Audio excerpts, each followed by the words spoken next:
భద్రాద్రి కొత్తగూడెం జిల్లా పాల్వంచ మైనార్టీ గురుకుల పాఠశాలలో దారుణం జరిగింది. క్రమశిక్షణ నేర్చుకోవాల్సిన పాఠశాలలో తోటి విద్యార్థులపైనే దాడికి తెగబడ్డారు కొందరు విద్యార్థులు. ర్యాగింగ్ పేరుతో 9వ తరగతి విద్యార్థిపై ఇనుప రాడ్లతో దాడి చేసిన ఘటన ఇప్పుడు జిల్లా వ్యాప్తంగా కలకలం రేపుతోంది. కొత్తగూడెం, రామవరం ప్రాంతానికి చెందిన విద్యార్థి పాల్వంచ మైనార్టీ గురుకులలో 9వ తరగతి చదువుతున్నాడు. ఇదే తరగతికి చెందిన ముగ్గురు విద్యార్థులు గత కొన్ని రోజులుగా ఓ విద్యార్థిని తీవ్రంగా వేధిస్తున్నారు. ఈ క్రమంలో ఈ నెల 1వ తేదీన తమను బావా అని పిలవాలి అంటూ ఆ ముగ్గురు విద్యార్థులు బెదిరించారు. నిరాకరించినందుకు తలపై కర్రతో కొట్టి భవనంపైకి తీసుకెళ్లి వేధించారు.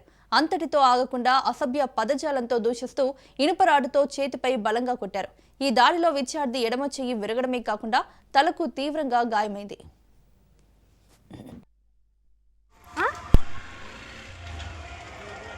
చేయడానికి పంపించినా నాకు అర్థం కావట్లే. మరి అవునవును సార్.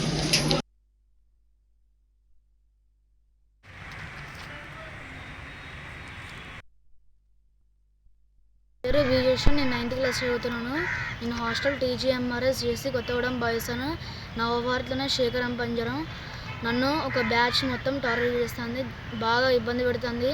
నన్ను ఎట్లా కొడితే అట్లా కొడుతాను, రాడ్లతో, బెల్ట్తో, కర్రలతో కొడుతాను. ఇంకొకరిని గెలికించుకుందామని బామ్మర్ది అనమంటాను. అనకపోతే తలకైపోయిన కర్రలతో కొడతాను, రాడ్లతో కొడతాను. ఆ భయంతో నేను ఇంకొకరిని బామ్మర్ది అనేసిన. అది కాకుండా ఇంకా మా ఫ్యామిలీ పైన డబుల్ మీద వెళ్తాను.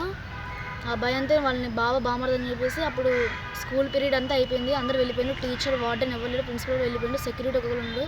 నన్ను పైకి తీసుకెళ్ళినాక కర్రలతో 2-3 సార్లు కొట్టిండ్రు, ఏమవ్వలే. 4వసారి గట్టిగా తలపైన కొట్టిండ్రు. బాగా బ్లడ్ పోయింది, తలలో బాగా బొక్క కూడా పడ్డది. ఒక వ్యక్తి నన్ను కింద తీసుకెళ్ళిండు. సెక్యూరిటీకి ఇన్ఫార్మ్ చేసిండు. సెక్యూరిటీ హాస్పిటల్ వెళ్ళినాక డాక్టర్లు అడిగితే కేసు అయిద్దని, ఇంజక్షన్ చెప్తే కేసు అయిద్దని నాతో అబద్ధం చెప్పించేది.